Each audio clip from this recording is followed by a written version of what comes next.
The news is here.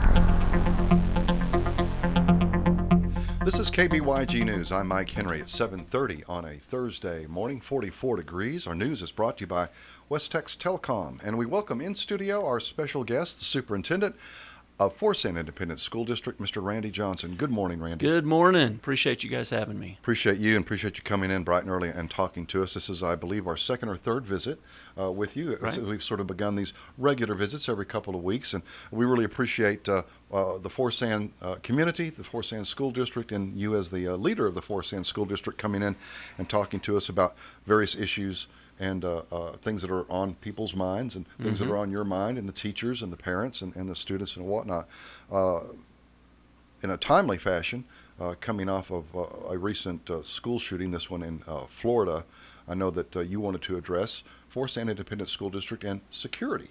And a couple of the topics we're going to be looking at here is your Guardian program and something else you want to talk about, connectiveness between everyone in the Forsyth school community. So let's kind of start with what's on your mind right now, and if any of these topics I mentioned, or however you want to open this up. But Randy Johnson, Superintendent of Forsyth ISD, it's your turn.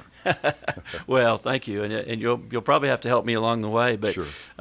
Certainly, there's a lot of talk right now about guns in schools and active shooter scenarios and things like that. And so, to start with, I do want to reassure folks that nobody in our area is ignoring that in the school business. I think all the Howard County schools and all the superintendents that I visit with, it's at the forefront of our minds, and certainly a big concern. Every school needs to do their own planning, come up with their own ways of addressing that. As I think is well known at Forsyth ISD, we do have a program we call the Guardian program. And the Guardian program is a program that allows certain staff members to carry a concealed handgun. Those staff members are hand selected to be, we're trying to find folks that are calm in a crisis. And you know that's not everybody's forte. So we very specific people, and they have to have had a license to carry, or used to be a concealed handgun license, before we even talk to them. So we want them to have a background and a comfort level there. But we also go through several other things. So they have to do a psychological exam. They have to qualify on the gun range.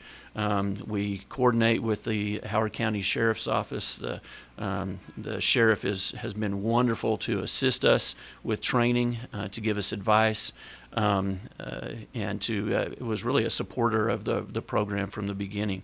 And so we appreciate that. We do train. One of the requirements of the program is to do joint training with law enforcement, so that we aren't in their way if something were to happen and come in, and to make sure that we're following their recommendations and so on. So the folks involved do random drug testing. We have periodic training sessions. One of the biggest training sessions that we've done, and we're about to do another one, is called the ALERT training.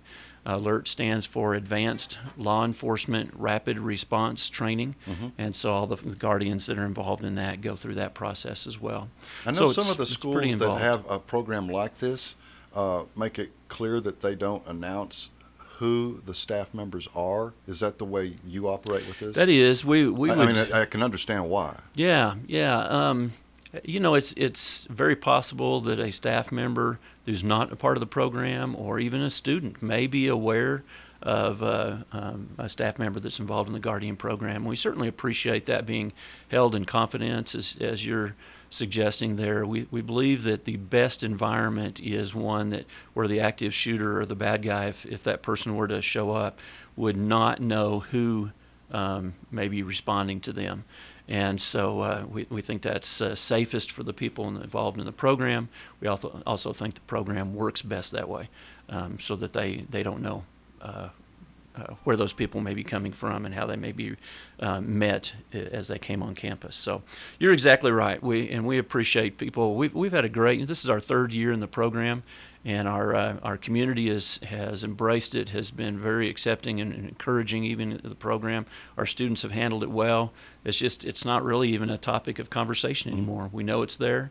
There's a lot of things that go on in the background, but people have been great about it. And we appreciate and it's that. excellent that y'all were proactive on that, not waiting for the issue to come up over and over again. This is an ongoing thing that you're trying out there at Forest Sand Independent School District. We're talking to Superintendent Randy Johnson on KBYG AM and FM.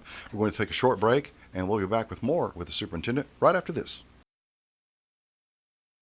We're back with Superintendent of Forest Sand Independent School District, Randy Johnson. We're talking security there at the Forest Sand School District with the superintendent, and a couple of other things we want to get into that we previewed on your resource officer. And the topic that I also want to hear about, if you don't mind, is your concept of connectiveness out there at Forest Sand School District. Well, so starting with the school resource officer, I just wanted to kind of conclude things. We have the Guardian program, and then another component of that is Howard County Sheriff's Office has worked with us in providing us a school resource officer. We help pay for his salary and so on, but we are very blessed to have our school resource officer. In fact, he's up for a statewide nomination right now. Hopefully he'll get an award for his hard work, and we appreciate Frank and his work there. So so that's one part of it. And as you mentioned, connectiveness. What we've been talking about as a staff for a long time about trying to make a personal connection with every student. And sometimes you would think in a small school or a medium-sized school that would be easy. Reality is it's not as easy as you would think. It's some students are very quiet. Some students are removed. Some students there may even be mental health issues. There may be things that kind of pull them off to the side or marginalize them. And we're purposefully trying to make sure that no one is left in that position, in a marginalized position. And that's what we see that is a common thread in a lot of these shootings, is that the shooter, or the bad guy, if you will, has been disconnected. Isolated. Isolated, marginalized. Even though they're there, they're not there. So that's right. They don't feel a part of what's going on, and they feel rejected and so on. So we're working really hard to do that. Right now, the little tag that I'm sticking on a lot of my communication with our staff is every student, every day. In other words, we want to shake their hands at the doorway when they come in. We want to fist bump them. We want to make sure that we look them in the eye.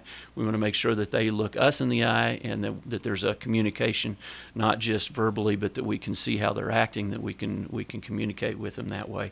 And that's what we kind of mean by the culture of connectiveness, is just trying to make sure we're connecting with each student and not allowing somebody to drift off to the side. Every human is valuable. Every human is important. Every student that we have is important to us, and so we're working on that. And the extension of that, and I guess my request today, is that as a community that we take that same attitude, and that we work on kindness, that we work on reaching out to people, that we smile at some people that we don't know today, that we look for people that maybe we don't know real well, and that we reach out to them and try and establish some new relationships and take care of one another in our community, because the community is reflected in every school, and so that's a big deal to us. So anyway, that's my spiel. That's our safety program. Certainly we have the Guardian program, we have the school resource officer, but right now what we're working on in our school is connecting with every student. Well, Superintendent Randy Johnson, thank you so much for your time, your insights, and what y'all are doing and achieving there at Forest Sand Independent School District. Also, to be timely, congratulations on your ongoing successes in extracurricular activities, athletics, and more. Thank you. There at Forest Sand ISD. Yeah, the boys Doing a good basketball is job. doing great. That's Doing a lot a of great fun. job. Randy Johnson, good to see you again, and we'll visit with you again soon. Okay, thank you very much. This is KBYG News.